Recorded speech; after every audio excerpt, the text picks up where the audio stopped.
बावैसो सान सिगां चिरां जिल्लानि उदालगुरि गलगथा गामिनिफ्राय सानै मानसिखौ आयेन बेरेखा खामानि मावनायनि दायाव रुनिकाटा हाग्रा बिफाननि रेन्जार प्रान्जल तालुकदारा रुनिकाटा रेन्जनि मावख'आव हमनानै लांदोंमोन। बेखौ हगारनायनि मुङाव बिटिसिनि मावफुं सोद्रोमा रन्जित बसुमतारीखौ रां लादों होनना खायसे सुबुङा नंखाय इउटिउब चेनेलनि गेजेरजों बाथ्रा बुंनाया नंखाय होनना गं 8 हादान गामिनि रायजोफोरखौ लाफानानै एफआरसिनि आफादगिरि कमलेश्वर समफ्रामारि बिथाङा खौरांगिरि मेलनि गेजेरजों खेंफोरथि होदों।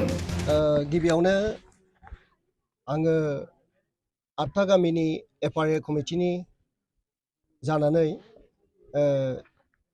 नोंथांमोनखौ बरायो आरो आंनि गोसो गोरबोनि अननाय सिबिनायखौ नोंथांमोननो जासियो। जोंनि फोरमायनो साननाया बेनो दि थांनाय 28 थारिखआव जोंनि बे दखान खाथिनिफ्रायनो सानै मानसिखौ रुनिकाटा रेन्जनि मानसिफ्रा लांदों। बेनि उनाव जोङो रायजो राजाफ्रा ज' थांनानैहाय रेन्ज अफिसाव रायज्लायहैदों आरो रायज्लायनानै जोङो आरोबाव रुनिकाटा रेन्ज अफिसनिफ्राय जोङो जेबो गनायनि लाबोनायनि मोनसे उफायखौ मोनैलाय जोङो डाइरेक्ट सार एएमनाव जों थांदों। सार एएम रन्जितनाव जों थांदों। थांनानै जोङो रायज्लायहैदों। ओमफ्राय बिथाङा गोसो खुसियैनो बुंदों मानसिखौ लांदो आं रायज्लायहरसिगोन होननानै। ओमफ्राय जोङो जोबोद रंजानाय आरो खुसिजोंहाय जोङो फैदों, रुनिकाटायाव फैफिनदों हरावनो। ओमफ्राय रुनिकाटायाव रायज्लायनानै जोङो रेन्जारजों रायज्लायनानै माखासे गोबां खोथा रायज्लायनायनि उनावहाय रेन्जार सारा मानसिखौ हगार हरदों। जोङो बेनि खेंफोरथिखौ होनो सानदों बेयो गासैबो नंखाय आरो बिथांनि जि इउटुबाव होदों बेखौ जोङो रायजो राजाफ्रा दिनैहाय जों मोजां मोनाखै। माने बेयो नंखाय जोंनिफ्राय जों बेखौनो बुङो। माने जों बिथांनो इनफर्मबो होआखै जे इउटुबाव होदो होननानै। खिन्थु दिनै बिथाङा बबेनिफ्राय माब्रै मोननानै होदों जों बेखौ बुंनो हाया। दिनैहाय बिथाङा जे बुंदों एएम दिनै रन्जित सारा दिनै फैसा लानानै हगारदों मादों, बेयो नङा, नंखाय। दिनैहाय दिनै जोङो रायजो राजाफ्रा थांदों आरो सरकारनि आयेन नियम निथि बायदि बिथांमोना लांनानै आरो सरकारनिनो जों आयेन नियम निथि बायदि बिथांमोना जोंखौ सोंखारिनानै जोंखौ जोंनि मानसिखौ हगार हरफिननाय जादों। बेवहाय थाखा फैसानि जेबो लेनदेन गैया बा थाखा फैसा लालायनायनि जेबो बाथ्रा गैया। बिथांमोना सरकारनि जि आयेन बे आयेन बायदियै जोंखौ निमाहा होनानै हगार हरफिनदों। दा दिनै जोङो बेखौसो बुंनो सानदों जे जोंनि बे हादान ओनसोलाव दिनै फैनानै रावबो जेन जोंनि मानसिफोरखौ गुलाय गुजाय खालामा, रावबो जोंनि मानसिफोरखौ जेन गोदाव सोराव खालामा आरो जोंनि मानसिखौ लानानै जेन राजनिति गेलेनो साना गुबुन मानसिफ्रा, जोङो बेखौ एसे बुंनाय जायो आरो खावलायनाय जायो। जेन' दिनैहाय जेसेबां खामानिया जि प्रसेसजों जानो गोनां दङ बेयो जाबोगासिनो दं। सरकारनि अननायनि आरो हेफाजाबनि गेजेरजोंहाय सरकारनि जि रुल आरो जों जे ट्राइबेल मानसिफ्रा, बर' मानसिफ्रा जोंहा जे बे जायगायाव मोनथाय दं, बे मोनथायखौ लानानै सरकारनि मोनसे आयेन बायदियै जोङो जे मोननांगौ दं, जों बे प्रसेसैहाय खामानि मावगासिनो दं आरो बे प्रसेसैनो दिनैहाय जोंनो जे एफआरए कमिटि, बे एफआरए कमिटिनि गेजेरजों बिथांमोना दानि सरकारा खामानि मावगासिनो दङ। दा नाथाय गासै सिगाङाव जेसेबां होदों इउटुबाव सासे इउटुबारा, दिनै बे गासैबो नंखाय। जों जि सरकारजों दङ दा बे सरकारजोंनो जों दङ आरो जोङो गुबुनजों रावजोंबो जों गैया। मानोना थांनाय फेब्रुवारि दानाव जेब्ला खुंग्रेंआव वुमेन्सफोरनि बिराद गिदिर मोनसे कनफारेन्स जादोंमोन। बे समावहाय जोंनि बे 8था गामिनि रायजो राजाफ्रा थांनानैहाय माखासे गुलाय गुजायनि गेजेराव जोङो मासाब जाहैदों।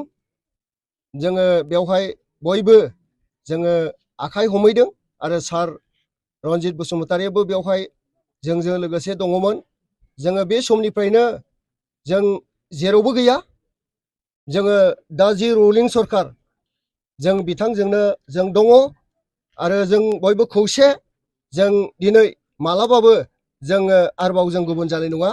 मानोना दिनै सारनि अननायावनो, सार रनजित बसुमतारिनि अननायावनो दिनै जोंनि बे हादाननि माखासे प्रसेसफ्रा जाबोगासिनो दं।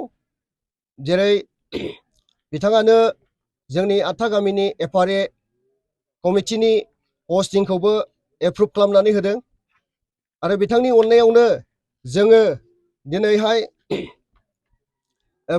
फैनानैहाय दिनै सुनायनि मोनसे GPS सार्भेनि अर्डारखौबो जोङो मोनदों आरो दा GPS अर्डारनि माने अर्डाराव जों मोननानै दङ।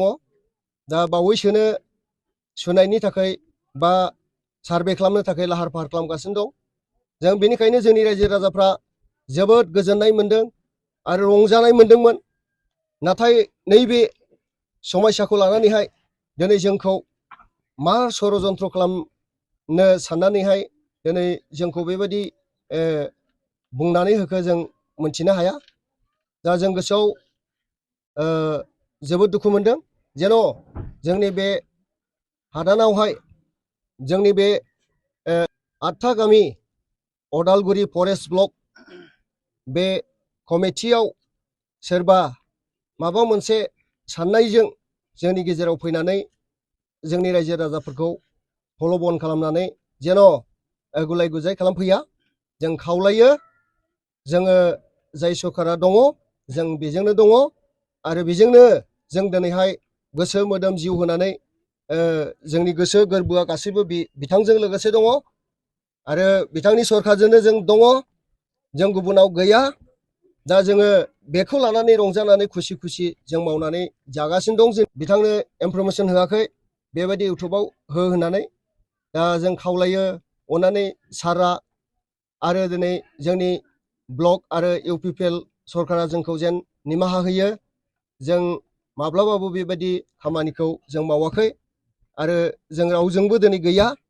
नोंथांमोनजोंनो जेसेबां सरकारा थागोन एसेबां नोंथांमोनजोंनो जोङो गोसो गोरबो जिउयैहाय नोंथांमोनजों लोगोसे जों सापर्ट आरो नोंथांमोनजों लोगोसे जों खौसे। जों दिनै बेखौनो दिनै बे प्रेस मिटनि गेजेरजों फोरमायदों आरो फोरमायनानै दिनै जोङो गोजोन मोनसे थासारियाव लाबोफिननो जों हामलायदों। जोंनि दिनैहाय बिबुंथि आरो खेंफोरथि होनाया बेनो।